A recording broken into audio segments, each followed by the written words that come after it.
Good evening, and thank you, Joe. I'm Clinton O'Dear, the Group Controller of the Bay Plenty Civil Defence Emergency Management Group, and I'm leading the response here in Whakatane. Within the past few hours, you've received updates from the National Crisis Management Centre, GNS experts, and a short clinical update. That is the most up-to-date information we have at this time in those areas. And I appreciate most of you are here tonight to hear from Deputy Commissioner Mike Clemens on the details of the recovery plan. I'm going to briefly hand over to Mayor Judy Turner for a few words before Deputy Commissioner Mike Clemens comes forward, and then we'll take questions at the end. Thank you. Kia ora. The past 3 days have been incredibly difficult for our community, but more particularly for several of our families.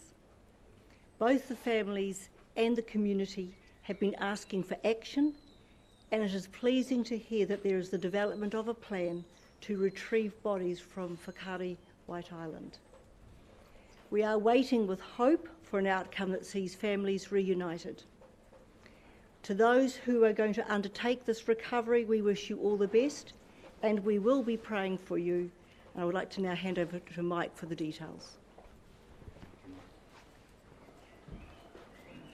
Kia ora koutou. We have a plan. The team has been working tirelessly throughout the day, as I promised they would, and at lunchtime today they presented me with options for consideration. I want to pay my deepest respect to the professional people across many agencies, not just police, defence, mines rescue, FENS and others, for the deep commitment they have made in a short space of time. It might seem like a long time to many who are waiting, but in terms of the task that they've undertaken on our behalf, on my behalf, there's been an incredible effort. The risk that I spoke about this morning has not passed.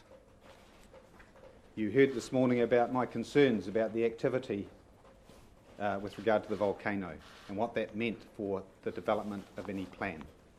And that's why we have had to be particularly cautious with regard to that planning process. We don't expect anything to change overnight or tomorrow with regard to the risk on White Island. But we have planned on the basis that that will be the case.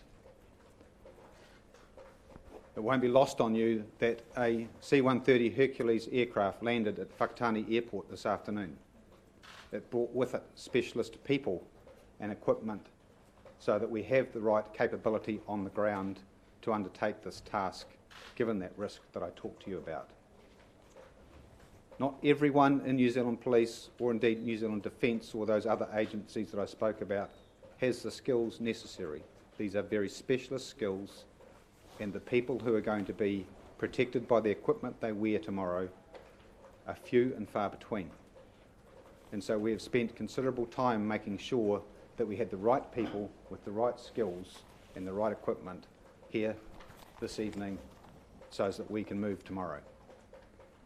I'm not going to go into any great detail with regard to the plan.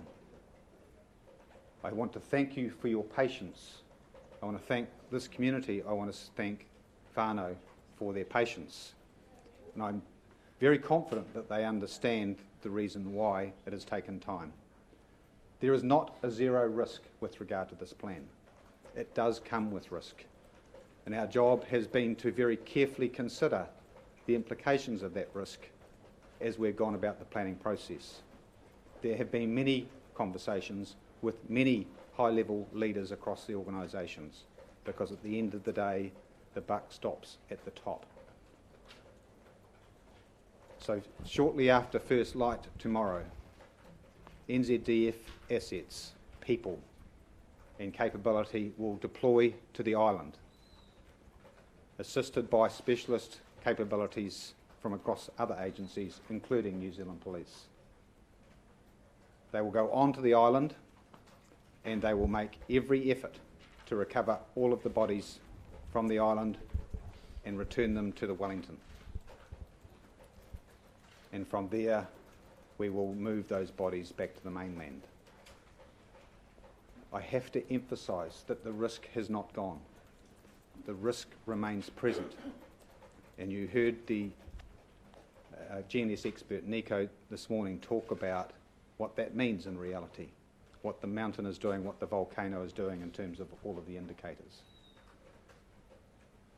I expect as the morning progresses we will get a very clear sense of whether the plan that I've talked to you about is going to work. But it is subject to things that are beyond our control. The mountain itself, the volcano, the weather, and other matters, environmental factors that we don't control. And then there's the assets, the very specialised assets. A lot has to go right for this to work. And you'll be at a distance just like I am, and so we will all be waiting tomorrow morning while we make sure that the people who are putting themselves in harm's way in the interests of recovering those bodies, our thoughts and our prayers and our love will be with them, I am confident. So we will play things by ear, literally. We will make calls as the morning goes by. There are many decision points to be made, and the chances of success will be determined, as I said, by things beyond our control in some respects. I want to thank you once again for your patience. I want to thank you for taking the messages that are so critically important to those who can't be here in Whakatane with us, because it's important that they get a sense of confidence about what's been going on here in Whakatane, and you play an incredibly important role with regard to that.